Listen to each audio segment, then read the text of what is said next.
Bien, amigas y amigos, en este tramo de Agronoticias Charrúa tenemos el placer de recibir en nuestro estudio a Gerardo Zambrano, el titular de Zambrano y Compañía, una empresa de negocios agropecuarios, bueno, que se ha desarrollado de una manera impresionante en los últimos años.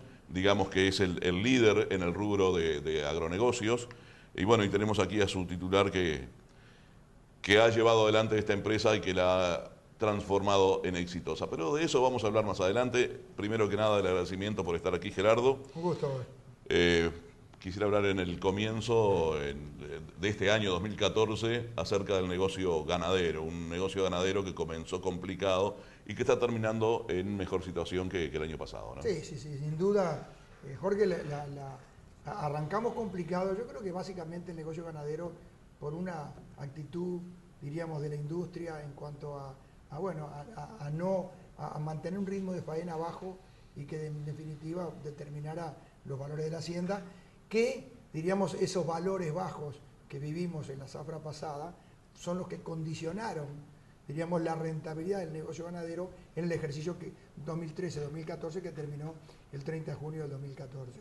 Por suerte, diríamos, este segundo semestre del 2014, las condiciones son distintas, se mantiene la firmeza a nivel de lo que es la carne en el exterior, si bien ahora hay alguna señal un poquito no tan firme, pero de todas maneras lo que Uruguay tiene en cuanto a credibilidad, en cuanto a mercado, en cuanto a estatus sanitario y en cuanto, diríamos, a la posibilidad de vender todos los productos de un animal, creo que realmente ha hecho que el segundo semestre ha sido un semestre competitivo, bueno, de buenos valores, estable y que con un ritmo de faena que termina hasta ahora en 50.000 reses prácticamente, entrando en diciembre en las últimas semanas, que le dio la estabilidad al mercado, ¿no? ¿Cómo terminó la relación con los frigoríficos, tanto del productor como del intermediario? Digo, después de ese proceso de algunos meses, donde hubo rispidez y tirantez muy importante. Bueno, yo te diría que terminó. A ver, las relaciones son buenas en la medida que haya un equilibrio que se entienda razonable.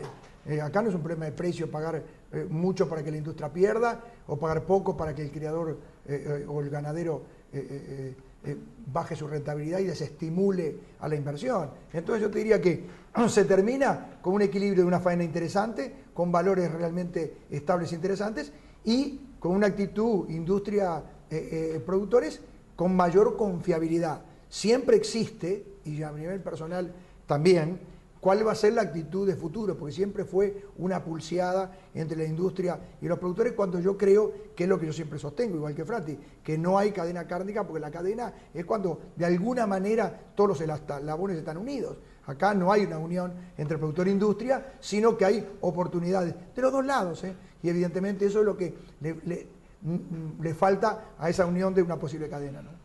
Se ha hablado mucho que esa cadena no está integrada porque existe muchísima concentración de los frigoríficos en pocas manos.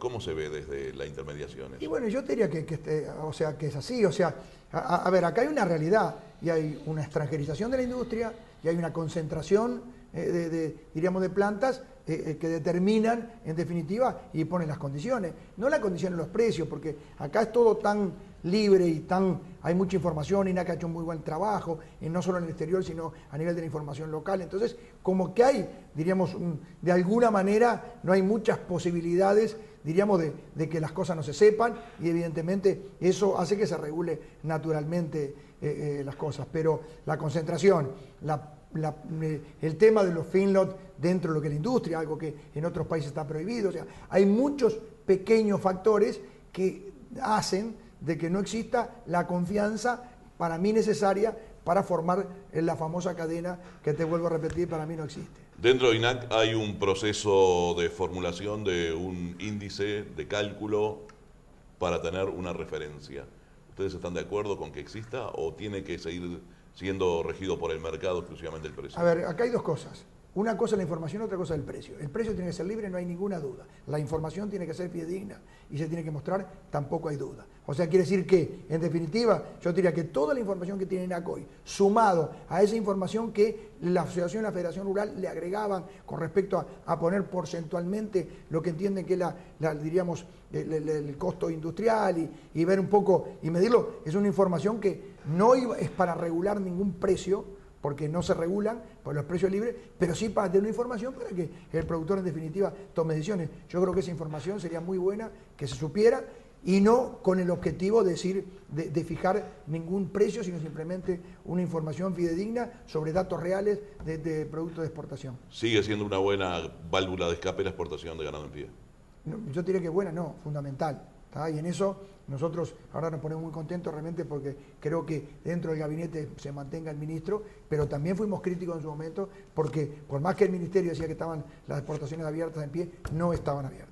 Por más que discutan y hablemos, o sea, entonces yo creo que ahora no, la actitud es distinta y uno lo ve y lo palpa y creo que esto es la actitud necesaria para que el criador no se desestimule como se desestimuló en su momento, porque siempre es el eslabón más, no de la cadena cárnica, la cadena productiva es el eslabón más débil, es lo que es la cría, y la cría sin un estímulo de exportación, cuando se producen prácticamente cerca de 3 millones de terneros o 2.800.000 y se faenan 2.100.000 reses, hay una acumulación de stock que es lo que estamos viviendo y que el clima ha favorecido, pero donde el clima fuera adverso íbamos a tener un perjuicio grande. Hay momentos que algunas categorías por sus altos precios no son competitivas con el mundo que produce ganado para exportar en pie también.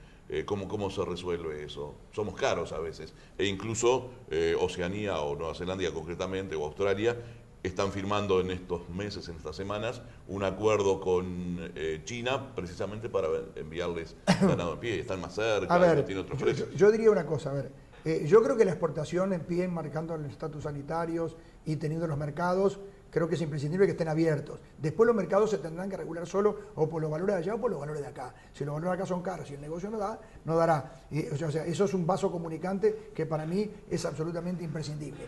Otro tema es lo que, por ejemplo, está haciendo Australia o Nueva Zelanda, que son convenios bilaterales donde la baja aranceles y donde ahí sí la competitividad con Uruguay, que no tiene acceso de repente a esos bajas aranceles, realmente ahí donde se complica, diríamos, el mercado.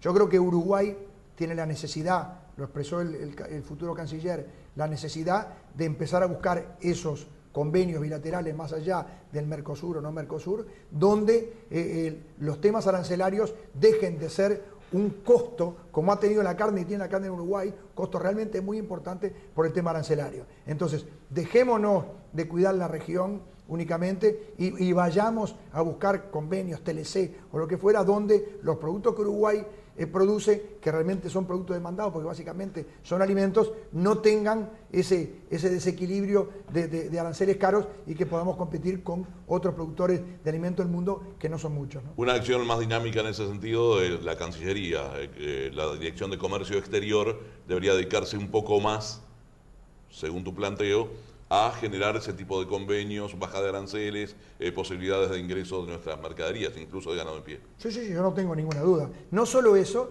sino que ya el futuro canciller ya hizo mención al tema, sin dejar de lado la parte diplomática, pero creo que la parte comercial es una de las grandes tareas que tiene un Ministerio de Relaciones Exteriores y aparte, diríamos, con mucho todavía para dar. Acá estamos sanitariamente con los mercados, en todo lo que son los alimentos, realmente está muy bien, nos queda poca cosa, carne con hueso a la comunidad en el tema ovino, pero en realidad hoy la limitante va a empezar a hacer trabajar, no tanto en la parte sanitaria, sino que mantenerla, algún mercado que nos queda por abrir, que son prácticamente muy pocos o poco, y sí la parte arancelaria, que para mí es la clave para que nosotros podamos tener una mejor competitividad en el mundo. Para redondear este primer segmento, los incentivos, o te cambio la pregunta, ¿son suficientes los incentivos que hoy día tiene el productor ganadero para que incentive así, en sí mismo, en su propio predio, la cría, por ejemplo? No, yo te diría que para mí, a ver, no es un problema de incentivos, es un problema de costos. Entonces, yo creo que Uruguay enfrenta un montón de costos como país caro y como país de insumos caros y país de energía cara y país de mucho trámite y burocrático, de un Estado caro, de impuestos caros, que eso es para mí la gran limitante. Yo creo que el tema no está en el estímulo, que creo que no es necesario un libre mercado y con los mercados que Uruguay tiene, sino que está en evaluar bien los costos para que un país caro no caiga en una producción cara. Con esos rubros que te mencioné, con el costo de la energía, con el costo del combustible, con el costo del Estado, con la parte impositiva. O sea, hay un montón de factores que hacen que realmente no es un problema de estímulo, sino que es un problema de peso, de costo realmente importante para ser competitivo con otros países del mundo, ¿no? Y voy a ir a la pausa, pero no quiero dejar fuera de este bloque, ya que estamos hablando de la ganadería, la base fundamental de la ganadería nacional, como es la genética. Terminó hace pocas semanas la zafra de venta de toros. Un repaso general de la misma. Yo te diría que la venta de toros fue muy buena, de acorde a lo que eventualmente el sistema ganadero podía absorber, un volumen importante de toros, precios que sean razonables comparativamente de acuerdo a lo que son las producciones y los valores de lo que se produce.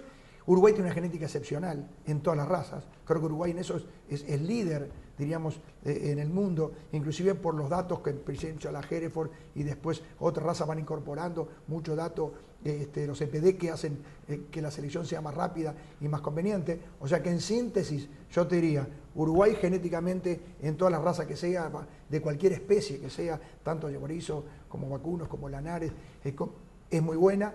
Creo que ha sido una zafra muy razonable, para decirlo de alguna manera, y donde esperemos que esa genética se siga mejorando y que el uruguayo está dispuesto a utilizarla sin ninguna duda.